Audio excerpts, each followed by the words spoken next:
일단 밖에 나가서 이렇게 다니는 자체가 그게 응답이고, 그 속에 또 하나님의 또 각자의 시간표 속에서 인도하시는 것 같습니다. 하나님 말씀 잠깐 보겠습니다. 창세기 4장 10절서 15절입니다.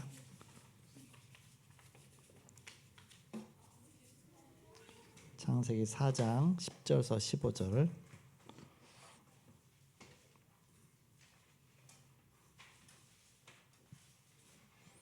교독하겠습니다.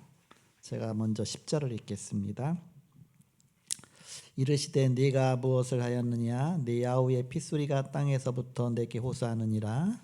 땅이 그 입을 벌려 내 손에서부터 내 아우의 피를 받았은즉 내가 땅에서 저주를 받으리니 네가 밭을 갈아도 땅이 다시는 그 효력을 내게 주지 아니할 것이요 너는 땅에서 피하며 유리하는 자가 되리라.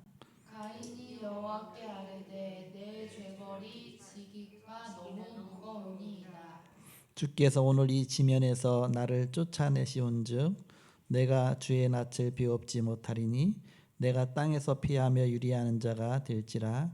무릇 나를 만나는 자마다 나를 죽이겠나이다. 여호와께서 그에게 이르시되 그렇지 아니하다.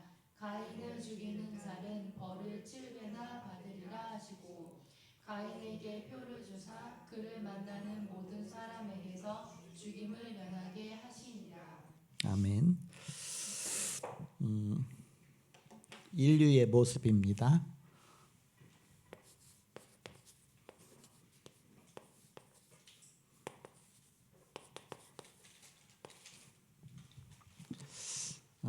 우리 은혜전서가 캠프 팀장으로서 이렇게 인도를 잘 받으시는 것 같아요. 이렇게 편안하게 다들 편안하게 팀을 다 무리하지 않게 이렇게 잘 짜신 것 같아요. 전체 팀들이 이렇게 잘 이렇게 다 이렇게 은혜 중에 나름대로 이렇게 인도 받는 것 같아요. 이렇게 3주차로 이루어지고 있는데 1주차, 오늘 2주차, 다음 주 3주차죠. 그래서 1주차에는 사역자 준비하는 것입니다. 다락방이 열리면 지속 메시지 전할 수 있는 메신저 준비, 거기다 초점 맞추는 거고요.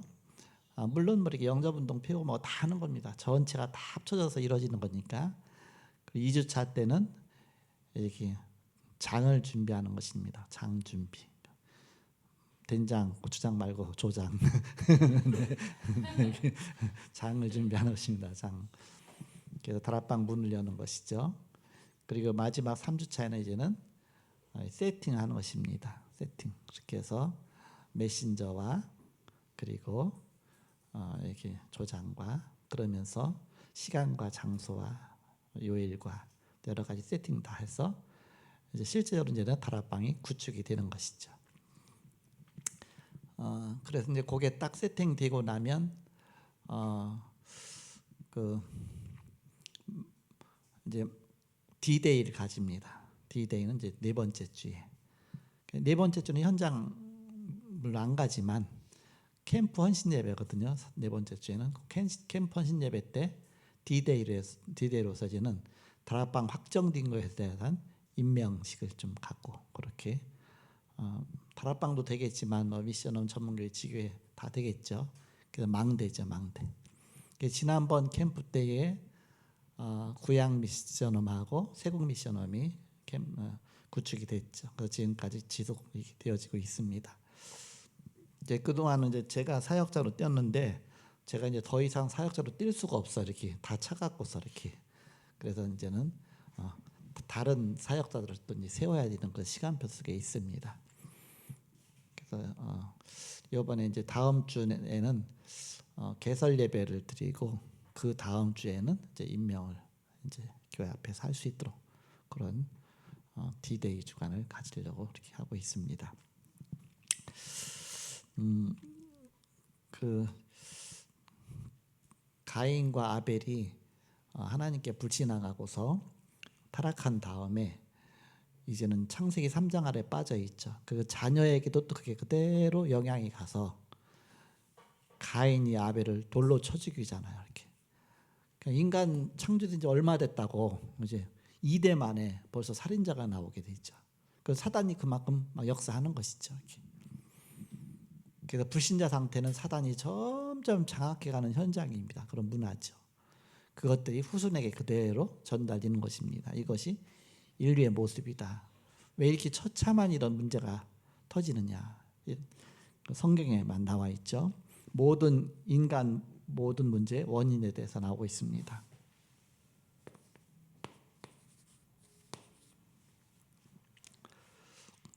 바로 로마서 3장 10절이다 했습니다.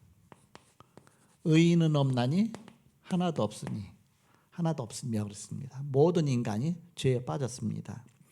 대표성의 원리죠. 바로 아담이 죄에 빠졌기 때문에 그 이후로 후손이 그 죄악 속에 그 소속 속에 있는 것입니다. 로마 3장 23절에 모든 사람이 그렇습니다. 모든 사람이 죄를 범하였음에 하나님의 영광에 이르지 못하더니 아담과 하와가 죄를 지었는데 모든 인간이 없습니다. 태어나는 그때부터. 그래서 씨 심으면 씨대로 나잖아요.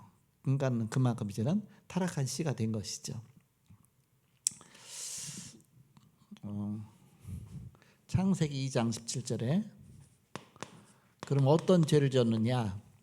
이 선악을 알게 하는 나무의 실과는 먹지 말라. 그래서 먹는 날에는 정령 죽으리라 했습니다. 하나님의 언약을 범한 것입니다. 법을 어긴 것이죠. 최초의 법. 창세기 3장 1절에서 6절 바로 사단에게 속아서 인간의 문제가 왔습니다. 하나님 떠나게 되고 지옥의 권세 아래 창세기 3장 16절에서 20절에 이 땅에 살면서 바로 이 지옥의 삶을 살다가 결국 이제는 영원한 지옥으로 가게 되는 것이죠. 인간의 근본 문제입니다. 근본 원인 때문에 이것 때문에 온 것이 이제는 원인으로 말미암아 상태가 나오잖아요. 원인으로 말미암아 불신자 6가지 상태가 나오는 것이죠. 근본 3가지 원인 때문에 불신자 6가지 상태가 딱 나오게 되죠. 이제 성경에 어떻게 나오느냐면 창세기 3장 1절 창세기 3장 1절에 보니까 그런데 뱀은 여호와 하나님이 지으신 들짐승 중에 가장 강교하니라. 뱀이 여자에게 물어 이르되 하나님이 참으로 너희에게 동산 모든 나무의 열매를 먹지 말라 하시더니야. 바로 이 문제는 끊임없이 창세기 3장 문제는 끊임없이 전달이 된다. 그래서 요한복음 8장 44절에 너희 아비 마귀 그랬습니다. 하나님의 자녀였었는데 이제는 마귀 자녀가 돼서 끝없이 그 영향을 받으며 사는 것입니다. 신분 자체가 마귀 자녀입니다. 그래서 마가복음 5장 1절에서 10절에 거라사 지방에 귀신 들인 쇠고랑 차고서 무덤가에서 소리 지르는 귀신 들인 사람이 나오죠. 통제 불가능할 정도로 점점 심각해지는 것입니다. 사도행전 16장 16절에서 18절에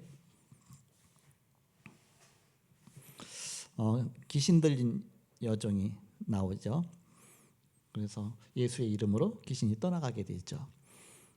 그래서 굉장히 시달리는 사람의 그 가문을 살펴보면 무당이 있었다든지 제사 열심히 지냈다든지 뭔가 우상 숭배 많이 했다든지 그런 그런 사람들이 있습니다. 그것이 막 그 후대에게 전달이 되는 것이죠. 그래서 마태복음 12장 25절에서 29절에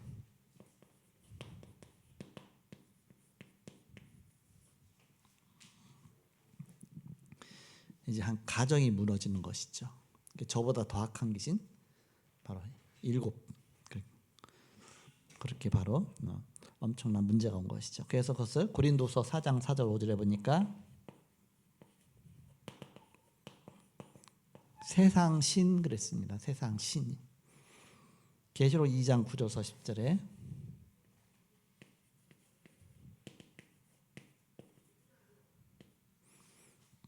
이제 지옥에서 영원히 고통받게 되는 것이다. 이런 상태, 불신자 6가지 상태처럼 이렇게 바로 하나님 떠난 인간이 이런 상태 가운데 빠지게 된 것을 쭉 적나라하게 보여주는 것이죠.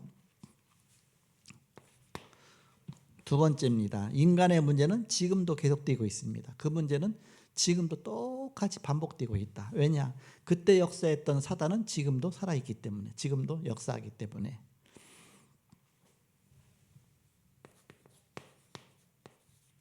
그때 끝난 문제가 아니다. 반복적으로 지속적으로 이루어진다. 우리 가문을 괴롭히는 사단의 역사가 후대도 계속 괴롭히잖아요. 이렇게. 그러니까는 얼마나 그 전문성을 갖고 있겠습니까? 한 가문을 계속 공격해서 그 가문의 약점을 알고 있으니까, 성품을 알고 있고 문화를 알고 있고, 그래서 그 바로 영적 문제를 완전히 꺾어버리는 것이죠. 그게 복음입니다. 창세기 4장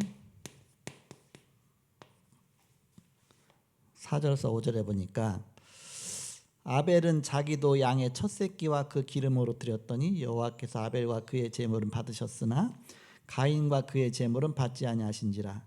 가인이 몹시 분하여 안색이 변하니. 가인은 양의 첫 새끼를 드렸어요. 그러니까는 영적 문제가 끊어지는 거잖아요. 피제사를 드렸으니까. 그런데 아벨은 곡식 제사를 드렸습니다. 그러니까 창세기 3장 문제는 해결할 길이 없는 겁니다. 피 흘림이 없이는 죄사함이 없기 때문에 바로 종교적인 예배입니다. 먼저 번제부터 드리고서 그 다음에 곡식 제사를 드리는 거거든요. 소제는 번제를 먼저 드린 다음에 소제를 드리는 건데, 번제 없이 피 흘림, 피제사 없이 그냥 자기 노력의 소산입니다. 자기가 열심히 노력한 종교 갖고서는 문제가 해결이 안 되잖아요. 종교도 필요해요. 여러 가지 도덕도 필요하고. 그런데 먼저 구원부터 받아야 되겠죠. 이렇게. 근데 가인은 이제는 그 하나님이 가인의 제물을 받으시지 않으셨습니다. 히브리서 11장 4절에 보니까 그 제물이 틀렸다 그랬습니다. 제물이 틀렸다. 제물이 달랐다. 아벨의 제사는 피 제사로 받았고 하나님이 가인의 제사는 안 받았다. 지금 창세기 3장 문제도 해결되지 않았는데 지금 하나님이 그걸 받으시겠냐 그 얘기입니다. 하나님하고 완전히 단절되어 있는데. 그래서 그 결과, 그 증거가 뭐냐? 안색이 변하고 몹시 분해서 막 견디지 못해 갖고서 자기 동생을 돌로 쳐 죽일 정도까지 영적 문제가 온 겁니다. 사탄 권세가 꺾이지 않으니까 그럴 수밖에 없죠. 그래서 초창기에 우리가 막 다락방 운동하면서 막 그리스도 이름 막 부르며 다녔잖아. 주는 그리스도시요 살아계신 하나님, 계속 그리스도 부르고, 조금만 문제 생겨도 그리스도 이름 부르고, 애기들 해도 막 그리스도부터 가르쳐주고. 왜? 먼저 영적 문제 해결을 받아야 그 나머지가 해결되니까. 그래서 인류의 모습이 그걸 그대로 똑같습니다.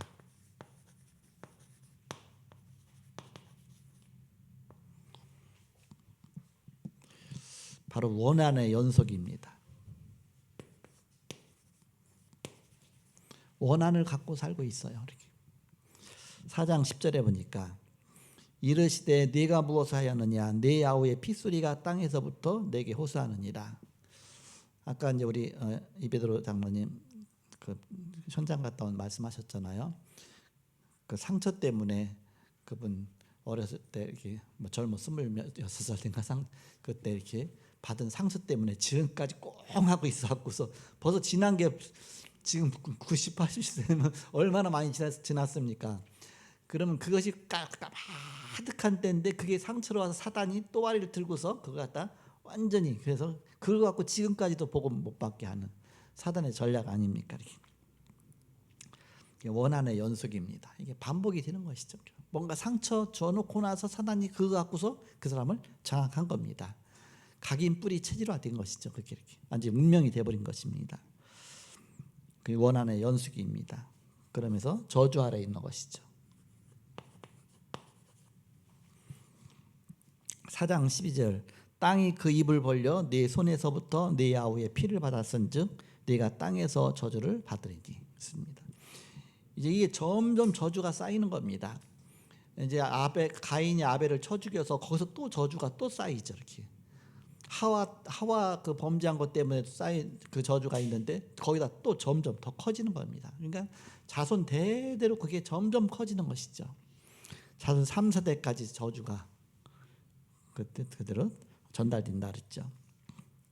그러다 보니까는 4장 12절에 허사와 허무 그랬습니다.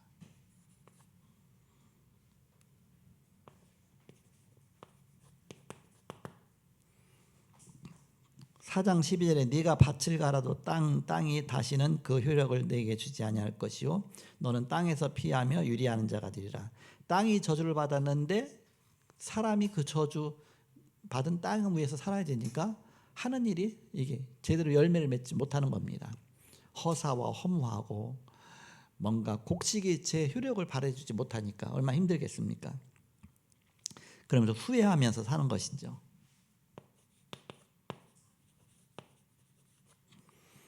4장 13절에 가인이 여호와께 이르되 내 죄벌이 지기가 너무 무거우니이다. 그러면서 불안하게 되죠.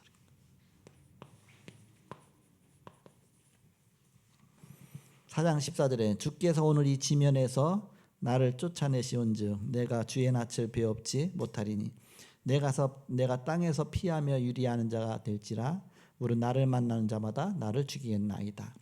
그냥 두려움 속에서 사는 겁니다. 가인이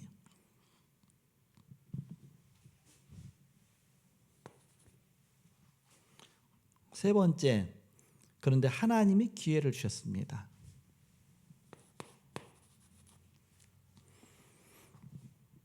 창세기 4장 15절입니다. 여호와께서 그에게 이르시되 그렇지 아니하다 가인을 죽이는 자는 벌을 7배나 받으리라 하시고 가인에게 표를 주사 그를 만나는 모든 사람에게서 죽임을 면하게 하시니라.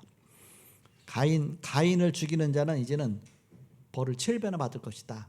죽이지 못하게 했다. 그러니까 기회를 주신 것이죠. 일단 살아 있어야 구원받을 기회가 있으니까 어쨌든 바로 기회를 주셨습니다. 그리고 인생 문제 해결책을 이미 주셨습니다.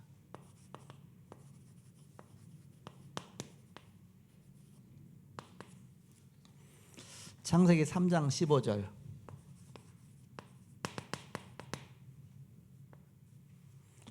내가 너로 여자와 원수가 되게 하고 네 후손도 여자의 후손과 원수가 되게 하리니 여자의 후손은 네 머리를 상하게 할 것이요 너는 그의 발꿈치를 상하게 할 것이니라. 여자와 원수가 되게 하고 뱀하고 여자하고 친했었는데 이제는 원수가 된 겁니다. 그러면서 또 여자의 후손과 바로 뱀의 후손이 원수가 되게 한다. 여자의 후손은 그리스도를 말하고 뱀의 후손은 마귀를 말하죠. 마귀하고 그리스도하고는 완전히 서로 원수가 한겠죠. 그래서 예수께서 십자가에서 마귀 머리를 박살내셨죠. 이렇게. 그러나 그거는 발꿈치 상한 정도밖에 안 된다. 왜? 부활하셨으니까. 뭐 금방 치유받았으니까. 그래서 바로 여자의 후손이라는 단어를 주셨습니다. 여자의 후손 오실 그리스도를 말하는 것이죠. 인생 문제 해결책은 여자의 후손 그리스도가 아니면 절대 해결이 안 된다. 근본 문제 해결자죠. 요한일서 3장 8절 하나님의 아들이 나타나신 것은 마귀의 일을 멸하십니다. 마귀가 하는 일들을 다 멸하십니다. 마귀는 멸하는 게 아니고 마귀는 나중에 가두는 거고 활동하고 있고 주님 재림하기 전까지는 활동하고 있죠. 근데 마귀의 일을 멸하려 한다. 마귀가 하는 여러 가지 불신자 6가지 상태, 영적 문제 그런 걸 다 멸하는 그리스도의 이름으로 그리스도의 능력으로 그래서 그리스도께서 이 땅에 오신 것이죠. 죄를 짓는 자는 마귀에게 속하나니 마귀는 처음부터 범죄함이라 하나님의 아들이 나타나신 것은 마귀의 일을 멸하십니다. 어떻게 해결받습니까? 요한복음 1장 12절 영접하는 자 곧 그 이름을 믿는 자들에게는 하나님의 자녀가 되는 권세를 주셨으니 하나님 자녀가 되는 순간 예수님 영접하는 순간 운명과 저주 속에서 완전히 빠져나오는 것이다. 마지막 5번째입니다. 바로 전도의 문을 봐라. 전도의 문. 다락방에 장을 열어놓고 그 다음에는 문을 보는 것입니다. 문.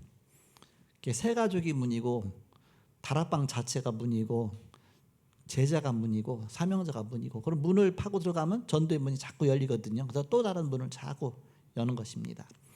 문이 열렸으면 그 속에서 밭을 보는 것입니다. 한 명이 복음 받았다 그러면 그 사람의 가족도 있죠. 그 사람 직장도 있죠. 그 사람의 뭐 이렇게 관계된 또 여러 가지 친구들도 있죠. 다 밭입니다. 밭. 문을 열고 들어갔더니 밭이 어마어마한 겁니다. 그래서 그렇게 전도운동을 이렇게 장을 열어놓고서 문을 보고서 밭을 보는 것이다. 그게 캠프입니다. 캠프. 사도 바울의 기도가 나오잖아요. 골로새서 4장 2절에 2절과 3절입니다.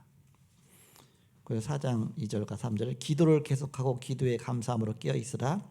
또한 우리를 위하여 기도하되 하나님이 전도할 문을 우리에게 열어주사 그리스도의 비밀을 말하게 하시기를 구하라. 내가 이 일 때문에 매임을 당하였노라. 전도의 문을 우리에게 열어주옵소서. 다락방 문이 열리면 그 조장 역할하는 사람이 전도의 문이 되거든요. 조장 통해서 자꾸 여기저기 문이 열리게 됩니다. 문이 열려서 또 다른 사람이 연결되고 나면 그 연결된 사람 통해서 밭이 엄청난 밭이 있습니다. 다락방에는 바로 그 망대 만들어 놓고 그런 운동을 벌이는 것이죠.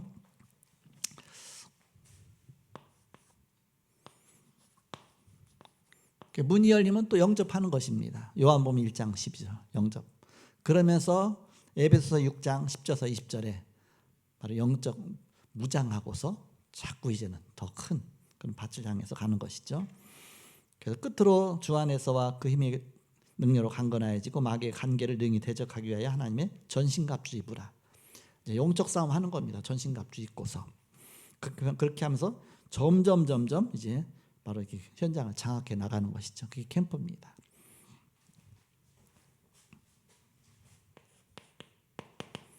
우리가 상반기 하반기 캠프를 하고 있습니다. 그래서 이것이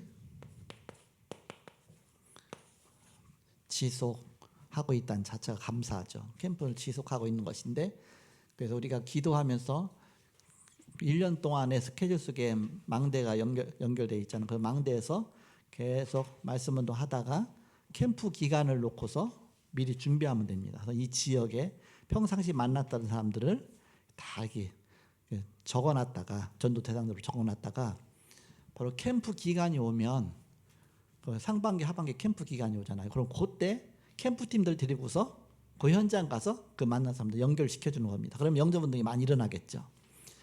이제 그렇게 시스템을 만들어 나가는 것입니다. 곳곳마다 망대를 만들어 놓고 말씀 운동 계속 펴면서 계속 분석하는 겁니다. 이렇게 사람들 분석하는 것이죠. 불신자 6가지 상태 갖고 분석하는 것입니다. 저 사람은 영적인 문제 있다. 저 사람은 정신 문제 있다. 저 사람은 가정 문제 있다. 이렇게 다 놓고 기도하고 있다가 어느 날 이제 캠프가 오면 그때 팀을 데리고 가서 그 영접시키면 되겠죠. 이렇게 내 지역에 해당되는 사람 그 지역에서 이렇게 그 캠프를 하면 되겠죠. 이렇게 그렇게 해서 바로 그 다락방 운동을 또 이렇게 여러 가지 똑같습니다. 뭐 다락방이나 뭐 미션홈이나 전문교나 지교회나 다 망대예요. 망대라는 편에 똑같죠. 망대를 열어놓고서 세워놓고서 그래서 말씀 운동 펴면서 분석을 쭉 하고 있다가 전도 대상자 이름 넣고 기도하고 있다가 캠프 때 연결을 딱 시켜주는 겁니다. 캠프 팀들이 와서 그때는 성령 충만해 갖고요 영접도 잘 돼요. 이렇게 또 기도하면서 준비했던 사람이기 때문에 이게 쉽지요. 이렇게 그러면 캠프가 쉬운 거구나. 그렇지 않으면 모르는 사람한테 생판 하려고 하니까 맨땅 헤딩 하듯이 하죠. 최고 어려운 전도를 여러분 지금 하고 계신 겁니다. 용감하잖아요. 용감하시잖아요, 여러분. 그런데 이렇게 미리 다 분석해 놓고 준비해 놓고 있다가 연결시켜서 연습하면 쉽거든요. 다 준비되어 있기 때문에. 그래서 이것을 지속하면서 이것들이 나오는 겁니다. 첫 번부터 나오는 게 아니라 이제는 우리가 지속 이렇게 망대 열어놓고 말씀 운동 펴면서 준비하고 있다가 이제는 캠프가 상반기 하반기 때 이때 중요한 전환점이 되는 겁니다. 이렇게 그렇게 해서 이런 걸 서서히 준비하고 거기다 이제 제자들 나오고 뭔가 이렇게 중요한 시스템들이 나오면 또 그런 부분은 또 영적인 그런 눈이 열린 캠프 팀장들이라든지 또 그 캠프 그 팀들이 딱 붙어갖고 또 제자를 또 이렇게 세워주기도 하고 그 시스템 구축해 놓고 또 열리고 이렇게 하는 것입니다. 그래서 바로 그 850명의 아세라 선지, 바알 선지 다 죽인다고 문제가 해결되는 것이 아니다. 우리는 망대 운동을 펴야 되는 것이다. 시스템 구축해 놓고 지속적으로 바로 흑암 꺾고 영적 싸움 싸우는 것이다. 그렇지 않고는 해결이 안 된다. 다 죽였다고 뭐 사람만 죽었지 마귀가 죽습니까? 아니잖아요. 마귀가 결박당하는가? 그게 아니잖아요. 우리는 사단을 결박하는 것은 전도입니다. 전도 통해서 우리가 영적 싸움 통해서 그래서 우리가 캠프 통해서 막 흑암 막 꺾고 복음도 하는 것이죠. 그래서 이것이 바로 우리 캠프가 점점 발전돼 나갈 것입니다. 그래서 이 지역을 완전히 장악하는 그런 캠프가 되도록 여러분 그렇게 기도하시기 바랍니다. 기도하겠습니다. 하나님 감사합니다. 인류의 모습을 보며 창세기 3장 아래 불신자석가의 상태 속에 지금도 고통받고 있는 현장에 복음운동 속에 그들을 살리는 그런 문들이 열리게 하여 주옵소서. 캠프를 하나님 축복하시고 온 성도가 힘을 얻고 또 캠프의 즐거움과 캠프의 기쁨 속에 많은 영혼들이 돌아오는 역사가 일어나게 하여 주옵소서. 오늘 함께 하심을 감사하고 예수님의 이름으로 기도하옵나이다. 아멘.